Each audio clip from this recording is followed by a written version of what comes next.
Death at the gates again. Howling my name. Can't reach you today. I have a war to win.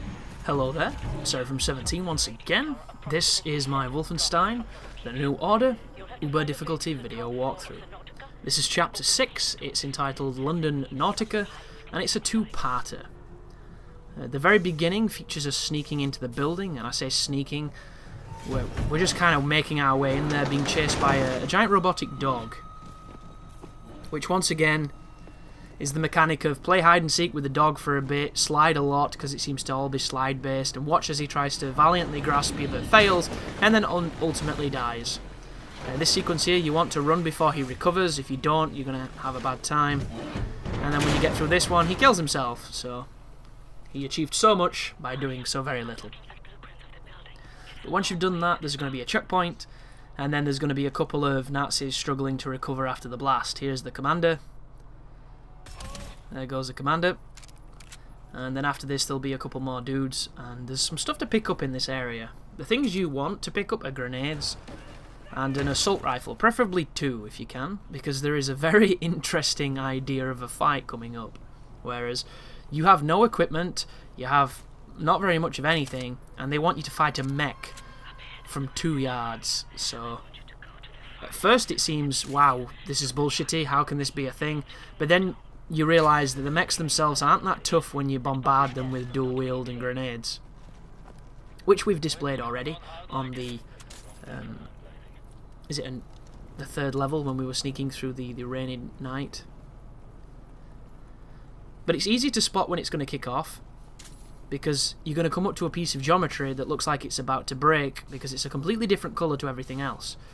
I call it the Dragon Ball Z interactive scenery, which is a really dumb way of saying it's going to blow up. But here he is anyway. When he hits you with his charged punch, he puts you down to 80 life. It seems to be the same every time I've played. There it goes, 83. And then we get to fight. So I'm going to throw a grenade to stun him, and I'm going to point blank him with both guns. And he's dead.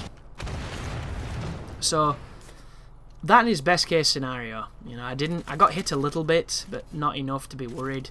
And then what you want to do is when the robots blow up, they will drop 100 armor in pieces. Each piece gives you a 10 increase, and each increment will work up to 100.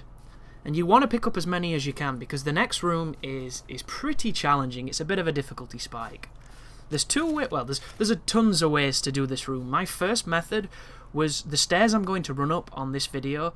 I clipped the stairs and shot people because nobody seemed to come from behind me, and it worked perfectly. But on the video, I tried something new. So this is the stairs. Stay here shooting. On this, however, I decided to sneak into these rooms to see if I could stealth some people. So I pick up the stuff, I crouch down, I've got my silence gun on, and I see what the AI does. So he runs past, and I shoot him. He runs past, and I shoot him.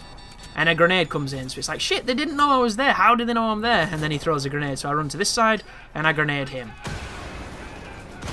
And then from here, it's essentially dodge the grenades and shoot people, which is not very difficult to do, but it's more exciting but more dangerous than the stair method that I used before. So if you have trouble emulating what I'm doing, just hug those stairs and clip them, because it does work. I did it myself. I just wanted to try this, and you know, this kind of worked. I don't have any regrets recording this method. What I will tell you though is there's a robot on the ground floor, and you do not want to go near him until you've cleared out all the little danglers, because if you don't get rid of the skid marks, then you might get murdered by the turd. But pick up everything you can. Bear in mind, across from me there, a shutter's going to go up, I think, about midway through the fight, and under that shutter will be enemies. One of them gets on a mounted gun. I don't have to tell you that mounted guns are a bad idea, because they hurt a lot. But just be aware that it's going to happen. Here's the robot. I'm going to try and clip him as best I can. Whenever you see that icon, do you notice how there's those red arrows? The red arrows mean you will take damage. The more amount, if you have 3 red arrows, you will take a lethal dose. If you have 2 red arrows, you will take a big dose. If you have 1, a small dose. If you have none, you will not take damage. It's probably the best grenade indicator I've ever seen. And they deserve a lot of credit for that, because a lot of the times the grenade indicators are proximity based, and you end up running into the grenade trying to run away from it because they're just not done very well. There you go. When you kill the robot, it lifts up that corrugated sheet, and there's a turret and a dude, so be careful. But on this game, if you can see the symbol, you will die, essentially. And there are several degrees of how much you will die, so that's pretty interesting. But this is a chain of challenging rooms, actually. The good part is, all around this area is stuff to pick up. And it's because you've just got through a very big firefight. And the next room is no different, it's just on a wider scale. There's a lot of people in it, there's a lot of drones in it, and the drones are the dangerous part. For some reason, the drones in this next room really, really destroy me. Like, I just don't manage them well at all, and on Uber, you can kill them very quick if you get a nice stream of bullets on them quickly, but in this particular video, you're going to see what the drones can do when they get their way, so you want to be super careful. I'm picking stuff up here, not because I'm trying to show you where they are, it's just through habit. This is a new account, so all this stuff you see me grab is probably stuff I grabbed the first time through, and I'm just doing it because I'm mashing X a lot. And I also found out what the issue with my pad is. The sensitive trigger that's a nightmare on this game is not just Wolfenstein. So I said that Wolfenstein had very precise inputs on its LT, left trigger. Turns out, so does Ghosts. So what I think it is I think it is obviously my controller's been a bit finicky, even though I haven't owned it for more than a month, and it feels glorious in my hands. But the left trigger is having issue, and what the issue is, to my knowledge, is any game that has an input on the first touching of the trigger, because if you don't know, here's some information. The triggers actually have two buttons in them. The first one is a light press before you hear the click. The second one is the click. Two different inputs. A lot of games do not use the gradual push up until the click, but certain games do, and this is one of them, and so is Call of Duty Ghosts, which makes me think that the pad will be fine for any game that does not have that as an input. Because I put Dark Souls on, and I didn't do anything, I had no problem, so worst case scenario, my sexy new pad will essentially be my Dark Souls pad, or any game that L2 is not mapped to something important or pressure sensitive. And I think I should be fine. It's just frustrating that, you know, the pads don't last as long as they used to. And it's the silly things, it's cables and triggers. Like, the only thing that went wrong with other pads I've had in, you know, old school pads, like, for instance, N64 pad. Analogs got stiff, everything else flawless. To this day, and I got my N64 when I was, what, 13? And the bugger still works perfectly. Like, come on guys, stop with this planned obsolescence bullshit and give me something good. So here is the drone kicking my ass. And it stems from the fact that I'm not actually hitting it, it would seem. I'm aiming, but I'm not doing a lot of good aiming.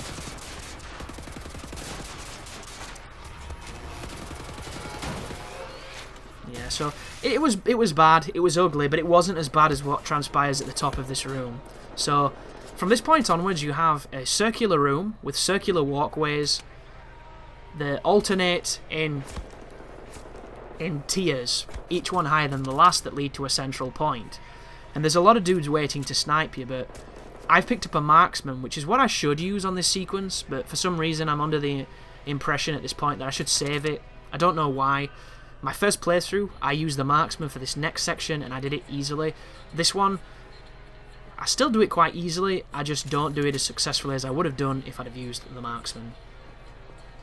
Something to bear in mind in this room, scattered all around it, under the desks, under the tables and things, under the seats, are health pickups, like this.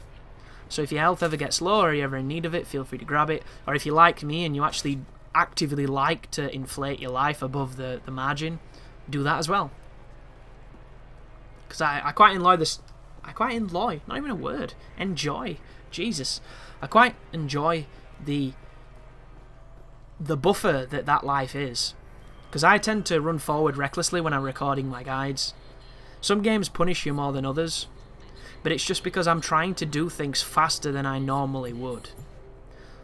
A handful of times I slow it down, and I have no problem with that, but for the most, I usually try to get from A to B in a prompt fashion, so that, you know, there's not too much wasted video. And if there is any wasted video, I've omitted it from the video. Sometimes you can't really do this. Like, I did have the conflicting idea of speeding up all the times I ran around the rooms looting ammo and stuff, because I can just tell you, and now I looted ammo for 10 minutes, as opposed to you watching it, but there's a lot of people that like to see me do things, you know. Some of the stuff that I remove, some of the maintenance stuff, people like to see. That right there was panic, but it worked in my favour, because this is a very powerful gun. And look at the sway on it, goodness me. I am moving, admittedly, but it's still pretty crazy. But just take it slow. If you take it slow, you will succeed. Keep on moving around, and just be aware that for every time you get to a new floor, it's probably going to trigger a new batch of dudes to start trying to shoot at you. So I just saw one then.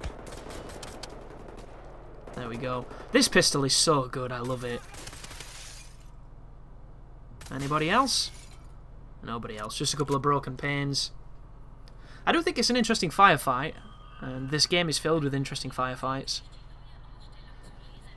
And I really look forward to getting an Xbox One or a PS4, because this game makes me wish I had one. Mainly because I know it looks so much better, and it's such a fun game, and a lot of the nuance and the touches and the nice parts I'm completely missing because they're all pixelated messes. So I'm really excited to play this game again. Preferably on Xbox One, because there's another 1000G to get, and I am quite the achievement whore at times. I do quite like achievements. And this list is fun. Oh, this is it. This is when the drones really bum me. For some reason it gets super close, and I'm trying to put my shotgun on, and I completely lose track of it. But I get it in the end. So yeah, I lose all my armor, and I'm just like, how did that even happen? Oh. But I remember it being worse than that. I remember it being really, really dicey. But still, you know, I came into this room with good armor and good life, and I have no armor and base life, so not really a success in my eyes.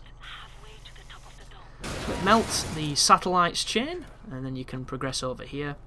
This next corridor is really effective for the marksman.